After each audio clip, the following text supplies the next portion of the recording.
Hi guys, Barry Harper here from BackPain 360 and Kinesis Clinic. Today I'm going to show you a really easy exercise called walking the tightrope. It's called that because of the foot positioning and the way I set up the overall stretch, but it's very effective for opening up what's called the frontal plane side of your body. That's everything running down the lateral aspect or the side of your body, either left or right. Now these can become restricted if you have either low back pain, upper trunk or thoracic pain, even pain coming down into the hip or the IT band all the way down. So it's a really good exercise to kind of get the whole side of your body in one easy move. I'll also show you how you can manipulate this kind of move or position in 2 easy steps as well. So the setup is really important, and what we're going to do is we're going to imagine we're walking on a tightrope. And the way we do that is we pop our feet in front of each other. Now we have a wall beside us every time we do this exercise. It's really important to make sure that we've got something that we can lean against, because this is going to be our aid in terms of getting the stretch. Now in the tightrope walk, the leg that's on the outside always goes backwards. So if you find yourself in this position, you're not going to achieve the same type of stretch as you would like to get through that whole frontal plane or that lateral side of your body. So make sure the outside leg is always behind. Place one foot in front of the other, literally like you're on a tightrope and you're balancing along.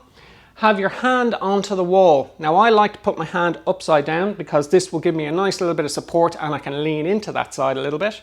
But the outside hand then becomes the driver, it becomes the position that comes up and over and gives us this side bend all the way down our body, and it feels absolutely fantastic.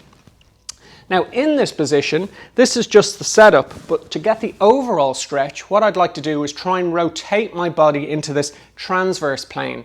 And the way we do that is my inside hip, the hip that's closest to the wall, I'm going to rotate or drive it around as if I'm going to try and kind of turn it, which then enables me to look underneath my arm on this side. So what it looks like is this. The arm goes up and over, the other hand is supporting me on this wall. I've got my feet one in front of the other, but the leading leg is always behind, and I rotate under and hold and stretch, and I can feel a fantastic stretch running all the way down this side of my body. Now I can hold this into a static position just by holding there for a count of approximately 3 to 6 seconds, or I can make it a little bit more dynamic where I start to rotate up and under the arm and give myself a little bit of a stretch.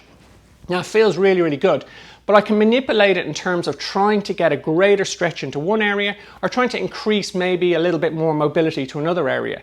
And the two things I can do is when I'm back into that kind of position, hands onto the wall, I can either bring my hands down the wall, which gives me more of a curvature through my spine, and I can then increase the rotation up and around, which also feels great, or I can step away from the wall. So the further I go, obviously the further I have to side bend over to the side, keeping my hands on the wall, and that is a really kind of great stretch, and I feel that all the way down into my hip flexor. So you're not just kind of getting a stretch going down into that frontal plane. Because I'm driving the hip around, getting that transverse plane rotation, I can feel it into this front hip as well. It's a really good exercise. Give it a go. Make sure you get the setup right from the start, and hopefully you kind of achieve those results and get the stretch into the areas that I'm talking about. Anyway, look forward to your feedback. Let me know in the comments below, and I'll catch you on the next one.